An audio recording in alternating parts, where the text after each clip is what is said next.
Recording. Welcome back to Table Stakes. It's been a little while. I always say, it's like I'm the worst podcaster ever, but I'm also a good podcaster. So I know people forgive me, right? Like I know I'm bad at timing and I'm good at what we do. So when we started up the podcast again this summer, we said we were going to do every 2 weeks. At that time, we expected that this podcast that we are doing right now would be launching earlier in the year. We were thinking early August, and we decided to hold it until this fall. So forgive me for being a terrible podcaster in terms of timing, but I hope that we will make up for it in what we are about to share and the next sort of 6 to 8 weeks of programming we have planned for the podcast. So thanks for joining us. Thanks for coming back. Today is an incredibly exciting day because we are launching today a piece of research that we have been working on for I keep saying 2 years. It's really more than 2 years, Yeah. but it's been such a treat and such an experience. And so I'm joined today by my partner in Veerless, our chief operating officer, and my husband, Charlie, who has been Partner on the in life podcast. as well. You are my partner in Veerless and in life. A lot of people ask all the time, right? The first question people always ask us is like, how do you Yes, work they do. together? Like we live together, we're in the same house, My upstairs, downstairs. office, my office is at least upstairs. It So we is. do have that sort We of, are on different, we have space. floor delineation in our house. But people always ask, how do we work together? And, I always say you work on the business and I work in the business. But this is one of the places where you've crossed your line here with A us, little, Charlie, a on little. what you've done in this incredible piece of research that we're about to launch. So you guys have met Charlie before. He joined us to talk about AI.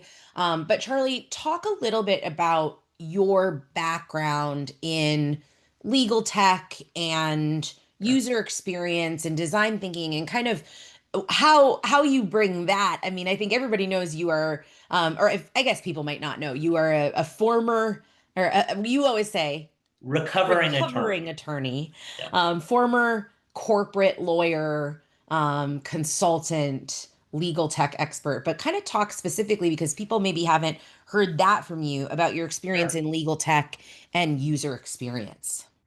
Sure. So, kind of high level, I'm a recovering attorney. I went to law school and out of law school started negotiating contracts.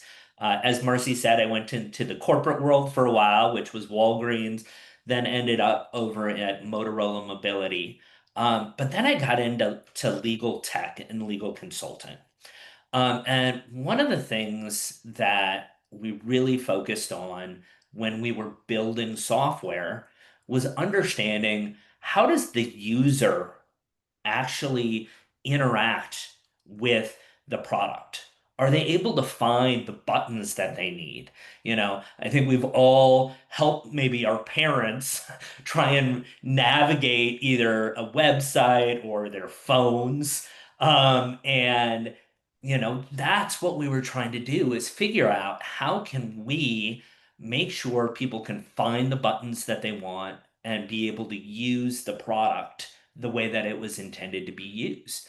And so I got to do that with legal tech on the software side, and really And enjoyed that. it's funny when we were in the pandemic. So Charlie and I got locked in a house together. A house A is a strong house? word. No, we now live in a house in Minneapolis. We got locked in our loft in Chicago together at the beginning of the pandemic. And There our was only loft, one door yeah, in that two condo, which doors. There was were the two doors, bathroom. and they were to the bathrooms. So we lived in a loft in an old, it was in an old Montgomery Ward storage building turned loft, warehouse loft, and we had 2 floors, but the only doors were our bathroom doors. And so we were literally locked in our loft together during the pandemic. And if one of us had to take a call at the same time as the other, we'd have to go like sit on the bathroom floor. But what this meant is I got to hear Charlie do these interviews. all the time.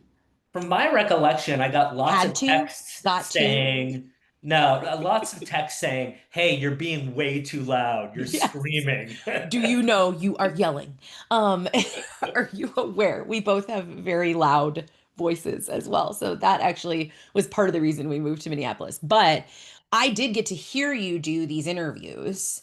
And then at the same time, I've been a part of some of these interviews. I was very lucky when I went to Kellogg to have an incredible professor named David Schoenthal, who worked for IDEO and is really a premier forward thinker on design thinking and UI, UX, and all of those things. And actually, we consulted David's incredible book for this report. It's one of our sort of background texts on UI UX that we use throughout called The Human Element. That was David Schoenthal and Lauren Nordgren from the Kellogg universe.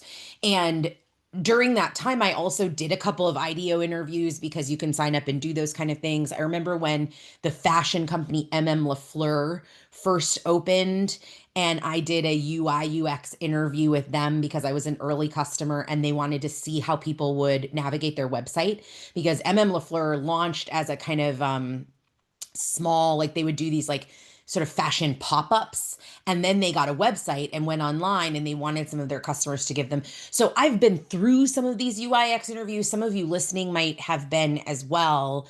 And that's an important sort of basis, and we'll talk more about how we got to that, of how this research that we are launching this week was started. So more to come on that, but just wanted to give you Charlie's background so you know why he's here, and he was our primary chief researcher on this full project. Yeah, and it was great the opportunity to really go in depth. But you mentioned kind of there in the beginning, you've been thinking about this for a long time. Why Yeah. don't you explain? Because I remember you kind of talking about this in little bits years ago.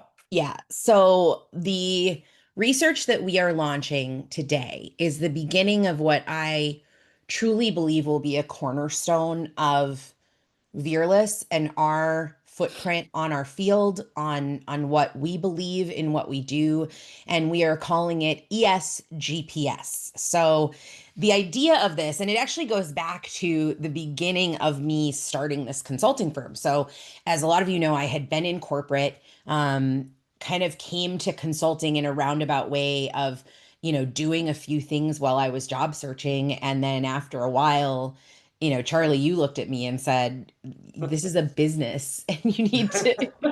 I don't think I've ever told this story on a podcast. I had a meltdown in a Chase Bank branch in Chicago Yes, you because did. I'd been doing a bunch of consulting and people had just been, writing me checks or sending me, like the contract was just in my name and my social. But I had a client that I had been doing some work for that I had said Marcy Tweet Consulting, and they wrote me a check for Marcy Tweet Consulting, and Chase Bank wouldn't take it. And I had, because they were like, no, you need to get a business bank account.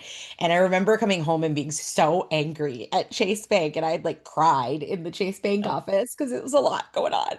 And Charlie's like, Marcy, you need to get an LLC and like open a bank account I had been because saying that for a you while, just had that it recovering was, lawyer. but when we did that, so at that point, when we were trying to decide Marcy Tweet Consulting, I actually seriously considered calling the company ESGPS. And the idea of ESGPS is the three letters of ESG and GPS kind of combined in terms of a positioning system for ESG. So much like a global positioning system, like a GPS system, what is your sort of GPS for sustainability? And really considered calling it that at the time, which I think, it is what it is.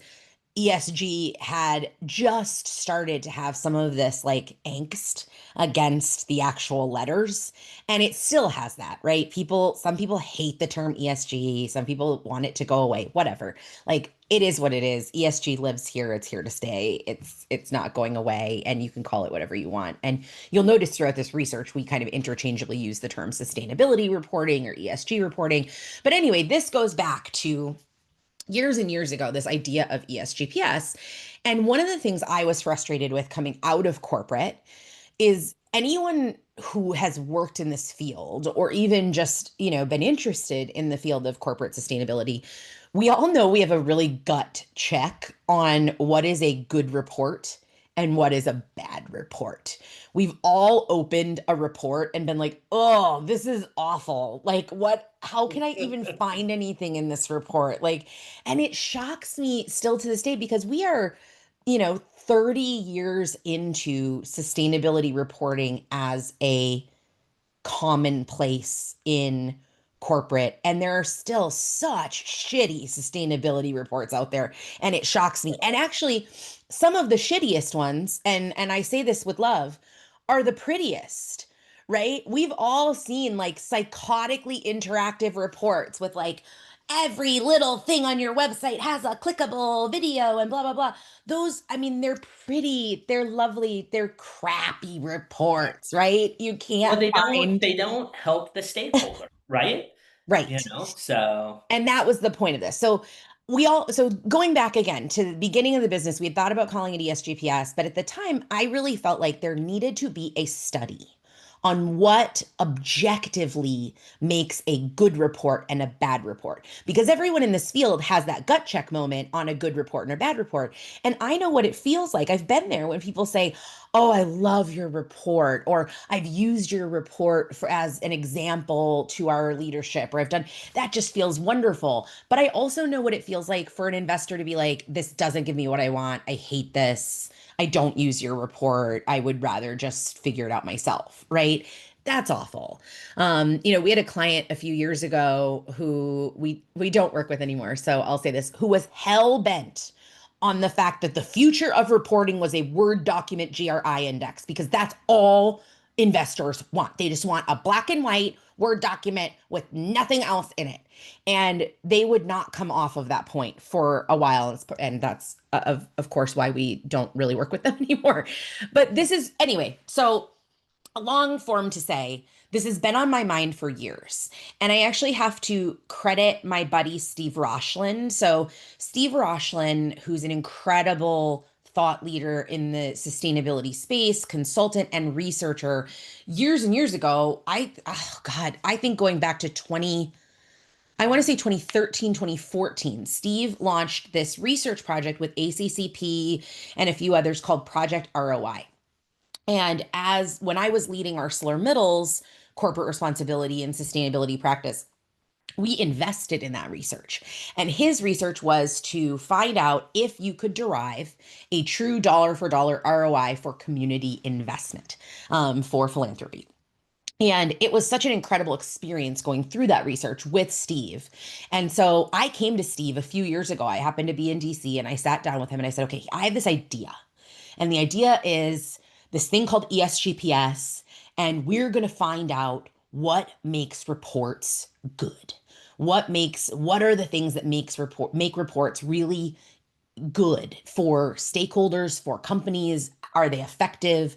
And so we started, it's been, 2 or 3 years ago, with evaluating thousands of corporate reports. We had the first hire we had was a part-time hire, a research analyst who spent hours and hours and hours, hundreds of hours, looking at common elements of the reports. How long were reports? Were they PDFs? Were they interactive? Did report builders, which it's funny, very few, if you've been in this field since the early 2010s, if you know about report builder, there was a time when it was like, it has to have a report builder so that people could choose choose their own chapters of your report and create their own PDF. You rarely see those anymore, but that there was a time when that was the gold standard, right? One of the things we asked is, do they have executive summaries? Do they have multiple reports? UPS is a good example of like they have a DEI report, an environmental report, and a community report. Like, do those things work? So we first looked at thousands and thousands of reports to gain a sense of data of what the common elements of reporting were, who's using which frameworks, all of those kinds of things. And then I'm not going to lie to you, it sat on a shelf for a while because we weren't sure what to do. And in fairness, I think I was trying to boil the ocean a little bit. Like, I wanted to do this report where we talked to hundreds of people. We talked to customers, we talked to employees, we talked to potential employees, we talked to investors. And Steve Rochlin, again, I have to credit Steve, said to me, Marcy, start with investors. Like, don't try to boil the ocean. Do like, yes, you want to get this framework together called ESGPS, and you really want to give it to the industry, but just start with investors. They are, for most sustainability reports, still, if not the most important stakeholder in every company, they are one of the most important stakeholders for every sustainability report. And so that's what we did. So we started with investors. We spent the last year interviewing investors. Charlie had tons of conversations with incredible people from Morningstar to KKR to Ariel to BlackRock. And so, Charlie, I'd love for you to tell. So that's kind of the background of ESGPS and where it came from. And before we get into what we hope it will do for you, I'd love for you to talk about again this approach to the research and why we did this UI UX interviewing and listening to investors. Sure. Yeah, so there are lots of consulting companies that will go out and do these huge surveys, right? And Um, there's nothing wrong with that. there's Like, nothing wrong with you it. know, I Thousand I I'm plus. a crazy fangirl of things like Edelman Trust Barometer, right? Right. Like, they're fantastic. And we thought about that. We actually Yeah. really deeply thought about, do we try to get thousands of investors to do an interview? But tell them why we decided not to. Sure. So when you do that, you get some great, incredible data, as Marcy was saying. But that data doesn't tend to be deep. You tend to have a handful of canned answers that they get to choose what's the most important out of these five. Or, you get a Likert scale.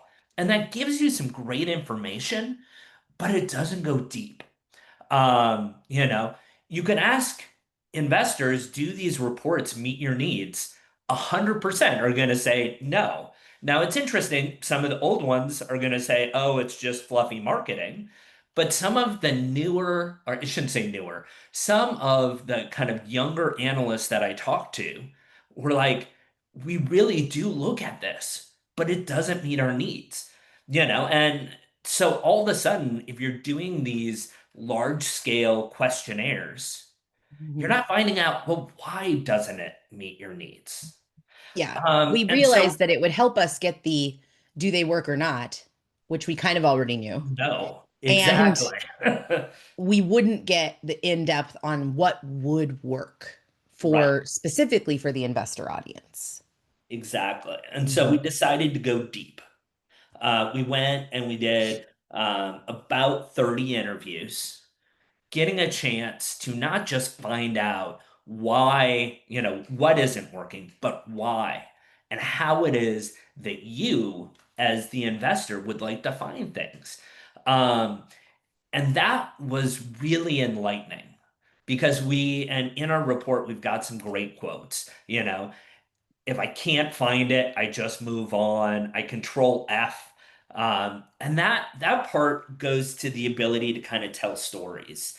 Um, but what's really was great about this was the ability to sit down and do some of these UI UX interviews and understand, okay, how do you actually use this? And how can we make it better for you, the investor? Um, and that's what's changing the game. It's not what's missing. We all know what's missing. It's how do you use this? how can you, as an investor, use this document? Because if you can't find something, they all said they would go to a third party to get that type of information. Mhm. And even if they can find it, they're going to go to that third party. But you, as the company, are missing an opportunity to make sure all the facts are out there because the third party is just scraping data. You, as the company, get to explain and tell the story of why these things are. Um, and so that is huge and a lost opportunity if you don't A, put that in the report, and B, put it in a way that the investors are able to consume it and find what they want. Um, and I think we'll go a little more in depth on some of the Yeah. frameworks we came up with, but it was fascinating to see some of the things that they wanted and how it matched to really all stakeholders when you take a step back. Yeah. And it's interesting. I mean, some of the things that we found that came up over and over and over in these investor conversations are such, frankly, stupid things.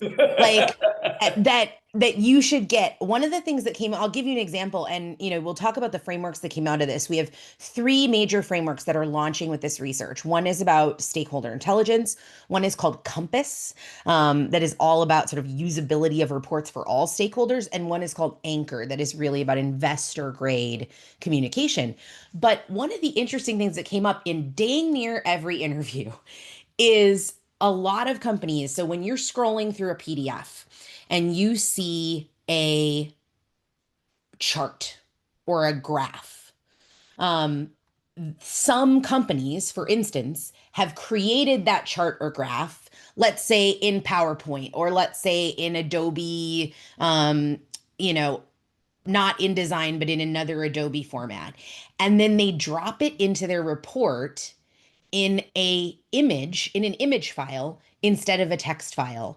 And Mhm. then when that investor presses Control Find and types in emissions, they don't actually find that graphic because it's not coded with text. It's so stupid. It's so stupid. And this happened to me. I was on a call with a client a few weeks ago, and on the call with the client, we were looking at a competitor's CSRD compliant sustainability report. And we were trying to find the value chain of that client to get an example to compare with how we were doing our value chain. And I as go into their report and I press control find and I search value chain, and there is not a single thing in their report that says value chain. And I'm looking for it, looking for it, looking for it. And one of the finance gals who was on the call from the client goes, "It's on page 5." And she had started from the top and scrolled and saw the value chain graphic. And I was like, "What?" And I went and looked at it. The value chain graphic, which has tons and tons of words in it, was dropped into that document as an image and it cannot be searched. These are the stupid things we heard over and over and over again from investors, that when that happens, they're like, "I give up. I'm just going to my Yeah. Bloomberg terminal and get taking whatever I can." And take that a step further. If an investor can't find it doing that, neither can AI.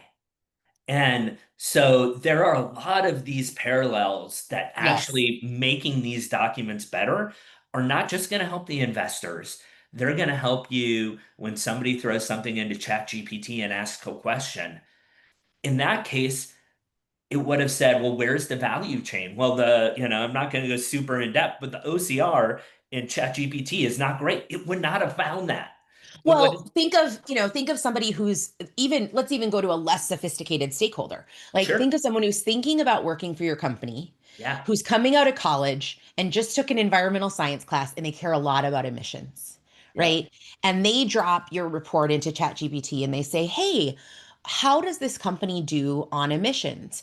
If your graphic that says scope 1 and 2 can't be searched, ChatGPT can't see it, right? So that's a very basic level. We've also seen it happen. We had another client recently that was rated very low in an industry benchmarking report that an industry Yeah. think tank had done. And one of the things that industry think tank was doing was measuring how companies in that industry deal with renewable energy. And they were using that term, renewable energy. And our client is using the term carbon free. And that is where the world is going. Renewables important, right? But there's a lot, it's 24/7 carbon free is also is the sort of new frontier because renewable is a little bit of a greenwashing term, right? That think tank had a young, awesome master's student who did that research and she searched the reports for the word renewable.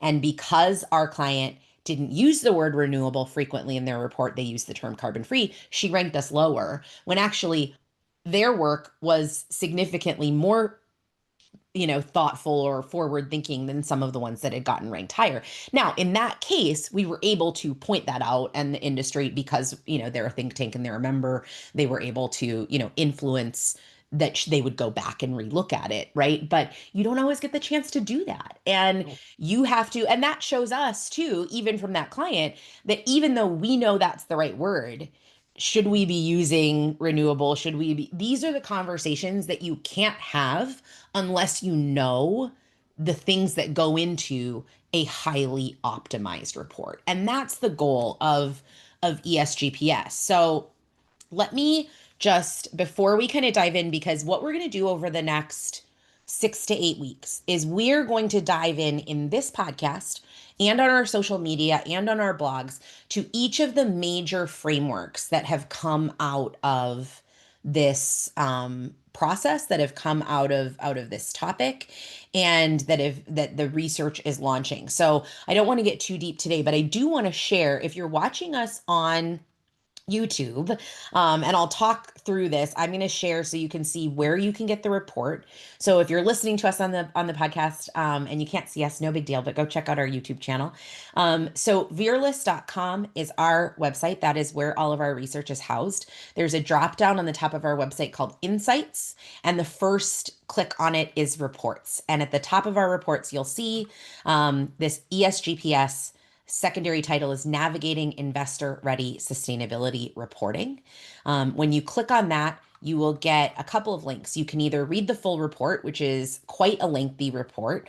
Frankly, our PR people wanted me to cut it down, but we also did an executive summary. So you can read the report, read the executive summary. There's a set of highlights here. There's some sort of cool stuff on this website. We also are offering a free report diagnostic, using the frameworks from this, that if you want us to take a quick look at your sustainability report and tell you how we think it either fits into these frameworks or doesn't fit or could be better, we're happy to do that. So click on that, get your free diagnostic, and you'll get more information from that. But the report itself goes through, first of all, our research, and then it introduces these three really important frameworks. A framework that we are calling the 6 dimensions of stakeholder intelligence.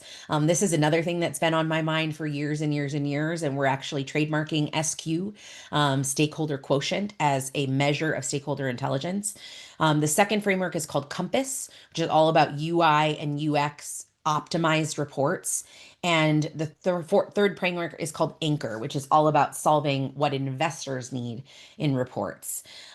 So, Charlie, I don't know if you want to kind of talk about Compass and Anchor just for a couple minutes. We're going to do a podcast to jump deeper on this, but Compass, I think, is really such a clear framework. The COMPASS stands for clarity, orientation, modularity, presentation, accessibility, structure, and simplicity. And in this report, we break out each of those to say, what does this mean? What does best practice look like? Where are people falling down? But Charlie, kind of talk about how you came to this framework for usability for all stakeholders in reporting. Sure. Yeah. So through the conversations that I had with investors as well as other individuals, and then research I did outside of that, I was realizing that a lot of reports have got some things that are really good and some places where they're falling down. Um, and throughout this entire process, I was, kind of looking at, well, what are folks doing well? And some stuff is easy. Are you using specific language that people do. We were talking about renewable versus Yeah. carbon free. Are you switching back and forth on that?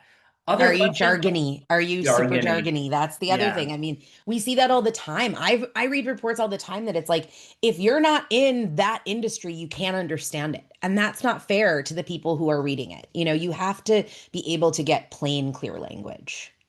Yeah. And another one was accessibility. There are a lot of people who have trouble reading these PDF reports, and so they may need to have it read to them. Going to, though, your example where there was a picture that was non-searchable, um, that person would not have picked that up and would not have heard that in their PDF reader. And so, trying to Well, make that these goes back to the documents. idea, that goes back to the fact that there are still so many, and listen, I was there. I was there in the time when we wrote reports to be printed, right? We wrote reports so that they would be printed out. The first report I did at Arcelor, I remember getting the glossy, right? And like you get it and then you ship them out to every facility, to every office, and you require that they have the like laid out reports on the front desk or the coffee table while people are waiting so that they can see your report, right? The sales guys take the executive summary with them in their little folder, right? So there are so many companies that in 2025 are still using the PDFs that were created for the printable reports in 2011 and have just been updated and updated and updated and updated. And you've got to start from scratch at some point and say, hey, listen, this is not about printing. This is about an interactive, easily accessible, well-structured report that is easy to navigate online. Very, very few companies are going to anything in print anymore for sustainability reports. And frankly, it's a terrible sustainability practice. Don't print your reports. Right. And some of these things, they're going to take a little more time. And a lot of it is some of this stuff on the back end, setting up a table of contents. But as you can see, for those who are watching on YouTube, you can see these sections across the top. And having those there and having them in such a way that you can click to go to different places, that didn't matter when you were printing off your PDF. That didn't matter, I would say, even probably 10 years ago. Mhm. Now, that is so important to navigating through these reports for individuals. Well, and And that's a good so, example. So we've shown Compass. We're going to come back and do a deep dive on Compass.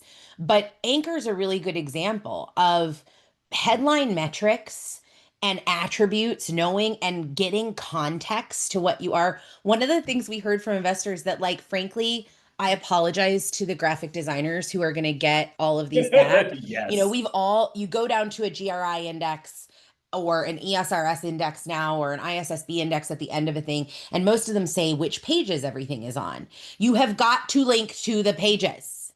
We have heard that from all of these investors that when it says, find this on page 49 of the 10K, but it's not a link in order to take them directly to page 49 of the 10K, they're not going there. They're Yep. not going there. They're not going to go find it themselves. These need to be links, and it sucks for a graphic designer. I am a little bit of a graphic designer. I did the design on this report. I have worked with our branding agency to have wonderful design for Veerless. But I did a lot of the design on this report. It's a bitch to It have is. to go through and link all this stuff. It is, but it makes your report better. It makes your report more usable for those folks. And I've been there with client graphic designers where I'm like, here are all of the links you need to put in the appendix. And that's a job for a design intern. So get a design intern and we got to keep it going. But those are places that sound like such dumb little things, but they are incredibly important to investors to be able to quickly and easily access your report. One of the things we said, there's a page at the front of this report. Reports are not read, they are searched.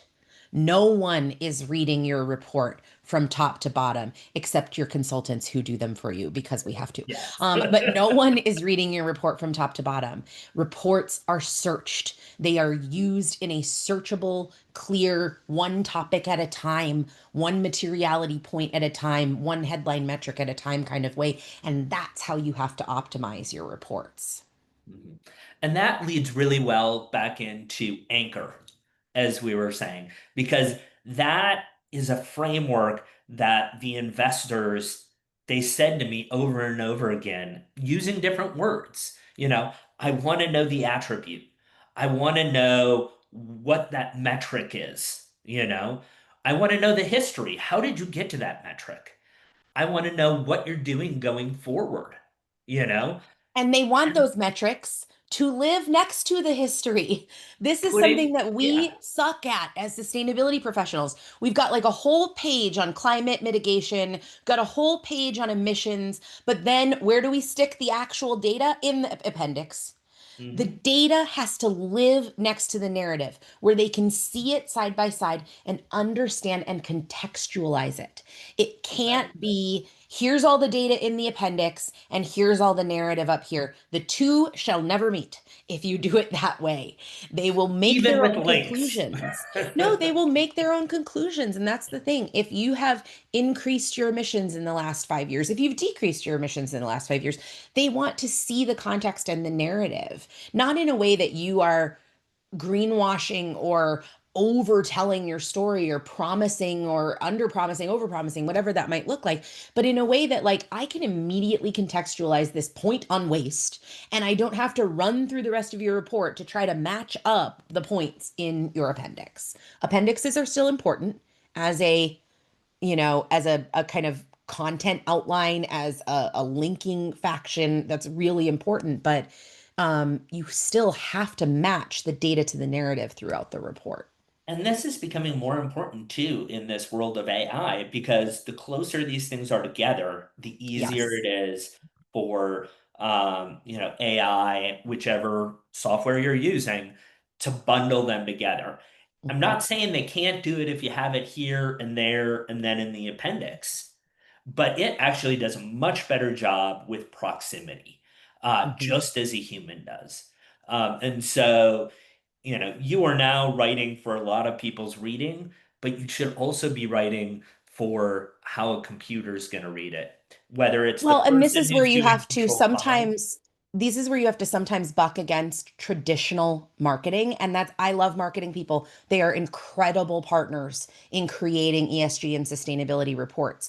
But how many times have I heard a marketing person say, we can't say this on page 37. We already said it on page 7. Well, no one's reading page 7 and then And all the way to page page 37. 37, right? You have to, that old, like one of the old things that we put in there, that we put in the report as a no-brainer, but something you should check your reports for. The idea that you state an acronym once and then from that point forward, you use the acronym. Like that's not helpful because if you state an inside baseball industry acronym on page 5 and then you use the acronym on page 40 and someone only reads page 40, sorry guys, you got to restate what the acronym means. And sometimes that means breaking the conventions of what traditional marketing people think or say about report normalities because we're not writing a brochure that is read from page 1 to page 4. We are writing something that can be taken as, you know, 91 pagers in a lot of places. Now, at the same time, that's true. You also have to have a thoughtful, crafted narrative all the way through the report. There has to be a thread, there has to be a voice, there has to be a strong corporate story and a corporate narrative. It's all about finding the happy medium between someone saying, all we need is a Word document GRI index, and that glossy marketing document that feels a little greenwashy. Yeah, I think the thing that people need to remember is nobody reads this from front to back Mhm. except for your consultants who have proofread Yeah. it. Everybody else jumps around. And so you need, and that's part of what Compass talks about, modularity, where if a person is just reading a particular section, they're able to understand it without having to read everything else. And that's part of what Anchor falls into too. It's putting all those things together in a modular way so that a reader who is only reading five, six paragraphs, an investor, is able to get that full story. And so marrying together Compass and Anchor with the way that people are using these reports now, I think is going to be really strong. It's going to help investors. The investors that I talked with about these frameworks, um, they were like, "Oh wow, yeah, that's exactly what I need," or "That's really good. I can't think of anything else. I'll get back to you." And then they got back to me and they're like, "No, that was really good." Yeah, it's been a fun journey. So as I said, we're going to dive deep in the next few weeks with Charlie, with other members of our team. We're actually going to bring on some of our clients who are using some of these frameworks, who we've worked with. So let's not go too far into each of these frameworks, but I'd love to wrap up today just by asking you kind of what are your hopes for how people will use this research, and what do you hope people get out of the ESGPS frameworks?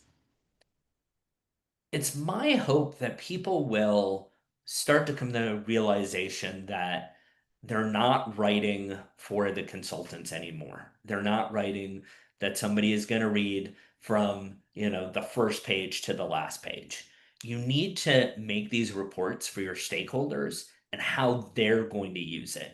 A 75-page document that costs thousands, hundreds of thousands of dollars and lots of team hours, if it's not helpful to those stakeholders, if they're not able to find what they want when they want it, then it's basically just a vanity project. And so my hope is that through this podcast, but throughout understanding and getting familiar with the frameworks we've created, that they're able to think about reports in a different way and take it from the print out that you did and you sent to all of the, facilities to what is used today, which is people searching, people clicking around, and people throwing it in AI and asking Mhm. questions. And so that's my hope of what people will get out of this. How about you? I mean, you've spent quite a few hours on this as well. What are Yeah, I your mean, overall thoughts? you know, um, I had an old boss who used to say, if it ain't broke, break it. And I actually was reading Brene Brown's new book, Strong Ground, last week, or listening to it while we were in the car. And she talks about the importance of breaking things that don't feel broken. And that's what I hope people will do here is to look at their reports differently for the first time and to stop doing the exact same thing you did last year just because it's easy, Yeah. right? And I think you can take this. What I love and what came out of this is you can take this in an iterative way. The last page of the report, we did I think it was five things to do just to think through this with your steering committees. Like go back with your steering committees and at least say, hey, does any of our report not meet these lenses? The clearest and dumbest thing you can do to make your report optimized, and I don't understand why people aren't doing them. Please, God, put a table of contents in it. Put a Yes. clickable table of contents in your report, and also make sure that your report has a top, bottom, sidebar, wherever the heck you want to put it, a navigation bar on every page. That alone, that alone, and for really great reports, people are like, wait, haven't we been doing that for years? There are still a lot of reports out there that don't have a table of contents and don't have a clickable navigation bar. Those two things will make your report so much more navigable. And we're not asking you to throw your report out the window and start fresh, but at least take a critical eye to your report using these frameworks that are in ESGPS and give it a shot with your steering committees. We're going to keep down this road. We have clients too that, we're optimizing. We're rolling out a whole new reporting process for all of our clients in the next year to really optimize their report and to begin to measure reporting efficacy in a very different way. I'm so sick of measuring with clicks. I have a blog post up that's coming out today as well, launching this report about, gosh, I'm so sick of measuring with clicks. It's not a good measure of whether or not your report is building trust and building stakeholder understanding and bringing people with you on your sustainability and corporate responsibility journey. So, lots more to come. Charlie, thanks. First, thanks so much for everything you've done for this report, for stepping back into your legal tech consultant head and out of the Veerless operations and finance head for a while. And I'm so proud of it. And I know I speak for our entire team at Veerless and for so many of our clients who have been a part of this research and have heard us talk about it for years. I'm just so proud of it and I'm so excited to put it out into the world. So we will be back with our clients, with our team members to talk about each of these in the coming weeks and months. But for today, I really hope you'll go to veerless.com/reports/ESGPS and check out this new piece of research that we've put out there. I think there's a lot more to come on ESGPS in the future. Yeah.